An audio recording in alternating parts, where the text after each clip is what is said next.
At ngayong gabi po na ito ay let me share sa inyo ang isang topic na about sa goodness of God, kung paano natin ito mas maranasan. Okay? Ang title ng topic natin ay, diretso na ako dun ha. Ang title ng ating topic ay, More Than Just Praying. Okay? More than just praying.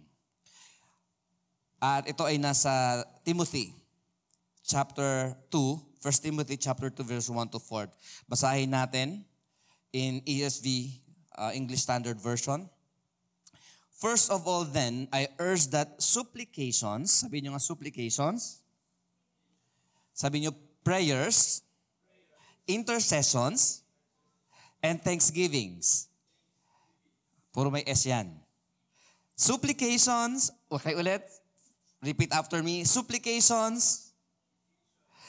Ayan, parang hindi pa naghahapunan eh. No? Totoo naman talaga. Marami pa hindi naghahapunan dito. Sabihin nyo again, repeat after me. Supplications, prayers, intercessions, and thanksgivings. Ako na lang po, be made for all people, for kings, and all who are in high positions, that we may lead a peaceful and quiet life, godly and dignified in every way.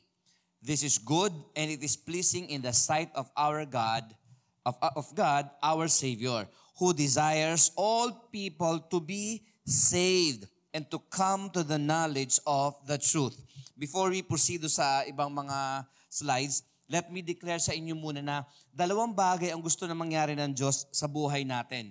Na tayo ay mamuhay ng payapa, okay? Makadiyos, at talagang punong-puno ng dignidad. Okay? At gusto rin ng Diyos na magkaroon ng salvation ang mga tao sa paligid natin. The question is, how? Okay? Hindi ko na papalawakin yung sinabi ko na yan. Ang gusto kong bigyan ng diin sa atin ngayon ay yung 4 na klase na to. Mamaya kong sabihin ko ano yun. Supplications, prayers, intercessions, and thanksgivings. Okay, next, main idea. Main idea? Believers must maximize on the privileges excuse me, of our relationship with God. Approaching God is more than just prayers. Sabi ng marami, at sinasabi ko rin yan, lumapit tayo sa Diyos ng panalangin. How about this? Kung ang prayer ay paglapit sa Diyos, would you be glad na isa lang ang prayer sa mga paraan ng paglapit sa Diyos? In Tagalog, mga kapatid, dapat i-maximize na mga mananampalataya ang mga pribileyo ng ating kaugnayan sa Diyos. Ang paglapit sa Diyos ay higit pa sa pagdarasal or pananalangin lamang. Now, listen here mga kapatid. Hindi pa tayo dumarating sa punto, Brother Boyet, na na-maximize natin yung kaya natin gawin. For example, did you know, sabi ng science, ang brain natin, ang nagagamit lang talaga natin dyan to the max so far, maski sa mga geniuses, ay 10%, malaki na ang 20%, nasan yung 90, nasan yung 80? Paano pa kung yung brain ng mga tao na hindi ginagamit? Lalo na. So, ibig sabihin, hindi pa natin na ma-maximize yung sarili natin. Now, ang ating relationship with the Lord, mga kapatid, is more than just enjoying the benefits, the perks, and the privileges ng pagiging Kristiyano. There is more to that, mga kapatid. There is more to that. Katulad lang sa pagdarasal. We know na ang pagdarasal ay yan yung way ng paglapit, pero meron pang 3 bukod sa pagdarasal. Kami natin isa-isahin. So again, mga kapatid, i-maximize natin. Okay? I-maximize natin. Huwag natin i-underutilize ang mga bagay-bagay. Amen ba? Nandiyan ba kayo? Okay. So, next. More than just praying. 4 ways of approaching God. Okay, yan. Nako, I need you to really listen for the next 28 minutes ng buhay natin. At huwag niyong i-miss ang 1 segundo sa oras na ito. Kumbaga, kung nag-notes kayo, after nyo mag-notes, listen. Okay? Huwag niyong intindihin, huwag niyong pansinin yung mga notifications ng ating cellphone. Okay? At tingnan natin mabuti kung ano ang nais ng Diyos na maunawaan natin ngayong gabi and at the same time ay mai-practice natin sa buhay natin. So, again underutilized pa. Hindi pa natin na ma-maximize ang pwede nating gawin bilang Kristiyano. At ayaw ng diablo, listen here, ayaw ng diablo po na ma-maximize mo yun. Kasi bakit? Threat ka eh. Okay? Sige, bago tayong tumuloy doon. Listen here. May mga tao na nagsasabi na, how I wish na nangyari sa buhay ko ito. Nangihinayang tayo sa nakaraan, di ba? Okay, wala nang mangyayari doon. Tapos na yon. Pero here and now, merong gustong iparating sa atin ng Diyos na if you are really, really serious, bro, na ma-maximize ang iyong relationship with the Lord, not religion, relationship, then you need to know these 4 ways of approaching God. So simulan na natin. Number 1, supplication. Ang sabi ng verse natin kanina, first of all, then I urge that supplications. Okay, supplication. Ano yun? Ang supplication, mga kapatid, simply means divine entreaty. Ibig sabihin, ikaw ay may urgent and earnest request. Meron kang pinagpipray na talagang emergency. Sa paglapit natin sa Diyos, ang tawag dyan is supplication. I don't know, sa Tagalog, anong translation sa inyo sa Tagalog na supplication? Okay? Tingnan nga natin. Okay? 1 Timothy chapter 2. Tingnan natin yung MBB tag. Okay, ano kaya? Ang sabi rito, mga kapatid, ipakiusap kong idulog ninyo sa Diyos ang inyong mga kahilingan. Sa Tagalog, medyo mababaw ng konti. Pero laliman natin. Ang ibig sabihin ng kahilingan, meron kang talagang hindi natural. Okay? Na request. Kumbaga, above ito sa normal. Okay? Kumbaga, hindi ito yung tipong simple na parang, yung parang maski ikaw kaya mo na. Ito yung request mo na lampas sa kakayanan mo. Okay? Ano ang mga example nito, mga kapatid? Nung si Moses ay at ang Israelites ay nasa kalagitnaan ng kalaban nila at ng Red Sea, nagkaroon ng divine entreaty si Moses. At ang sabi sa kanya ni Lord sa pakipag-usap ni Moses, stretch out your hand. Ngayon, yung urgent request na yun, ayan na, Annalyn, paparating na yung mga Egyptians on their chariots and horses. At yari yung 2 million plus na Israelites. Kumbaga, hindi yung parang, ay bukas na lang. Ang supplication ay may sense of urgency. Lord, if you do not answer this, delikado kami, Panginoon Diyos. Lampas to sa aming kakayanan. Okay? At sa kaalaman ng mga taga-UVCC dyan, parang yung natin, yung ating venue. Lord, lampas na sa kakayanan namin. Pero ano ang iyong sagot sa aming supplication? Lord, emergency na to. Ang message ni Lord ay, stay. Di ba? Kung ang masamang tatay kaya mag-provide, ako pa kaya? I mean, pambira. Double na sampal ang ginawa ni Lord. Oy, gising. Kung yung masasamang tatay gumagawa ng paraan sa mga anak nila, ako pa kaya? That's the answer to our supplication. At isa pa lang yan. Okay? Kaya minsan, mamaya na, maunahan ko sarili ko. Number 2, prayers. Yan, ito yung pinaka-common. Alam nyo na to. Ang prayer ay petition. Yung parang, Lord, Salamat, Lord. Sige, Lord, take your time. Walang sense of urgency ito. Basta ang alam mo lang, kumakausap ka sa Diyos. Compared sa supplication, kumakausap ka sa Diyos, pero may sense of urgency. Hindi mo pinipilipit ang kamay ng Diyos, pero alam mo at alam ni Lord na emergency yung need mo. Amen? Ang prayers, parang medyo cool pa yan. Relax. Lord, take your time, Lord.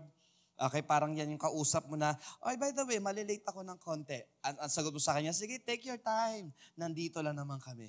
Okay, walang sense of urgency, chillax, and then, kahit mangyari ito bukas sa makalawa, okay lang, hindi tayo nagmamadali. That's prayer. At maraming tao, doon nag-stay lang. Let's pray. Paano kung yung request mo ay may sense of urgency? Don't pray. Supplicate. At yun ang teaching ni Paul. Okay? Anong sample niya? I don't think kailangan natin ang sample niya. Alam na alam natin na ito. Number 3, mga kapatid, yan. Ang sabi sa number 3, intercessions. Ang tawag sa mga tao mahilig mag-pray at talaga may calling to really, really pray, intercessors. Sana meron pang supplicators, prayer warriors, at yung pang-apat pa. Kasi intercession is just one way of approaching God. Pero this is excellent, mga kapatid. Kasi bakit?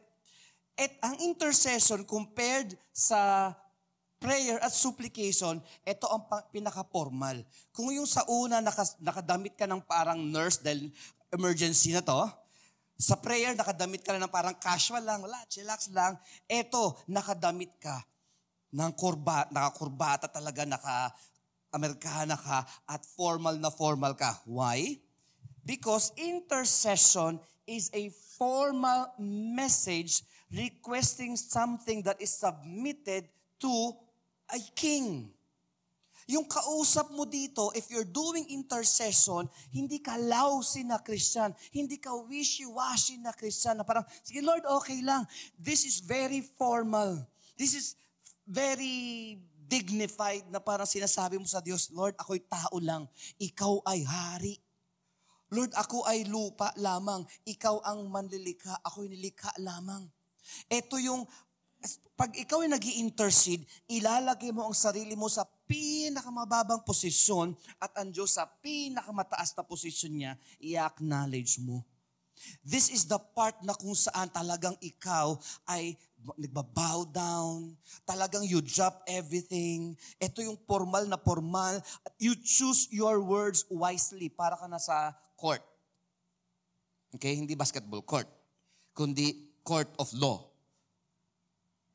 Here, I present, ang tawag doon, evidence number 2B. To the defendant, something na gano'n, hindi ko na alam kasunod. Very formal ang words mo.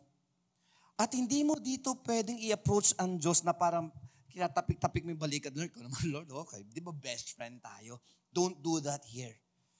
What you will need to do is really approach God.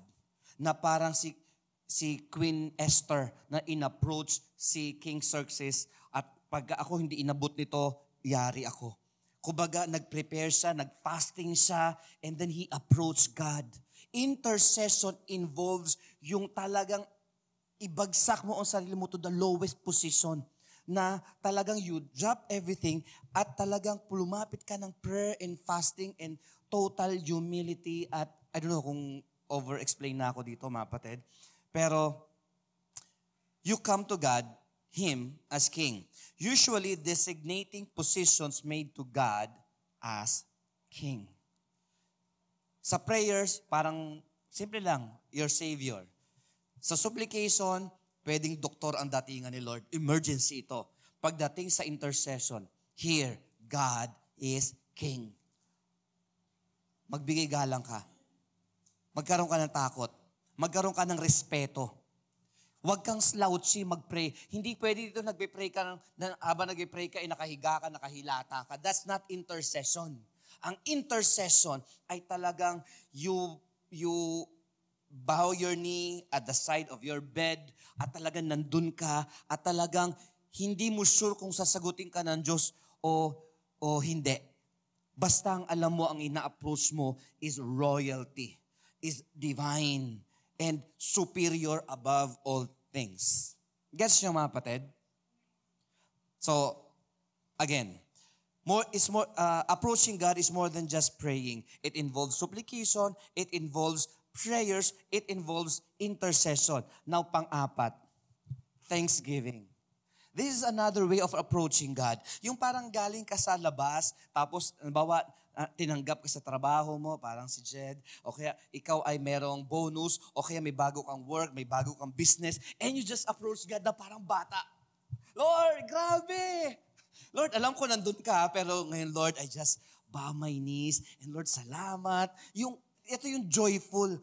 Hindi ka malungkot dito, hindi ka formal dito, para kang bata dito na lumalapit sa tatay mo na binigyan ka ng bagong laruan. Naikot ka ng ikot sa sala, na parang, may bago akong laruan.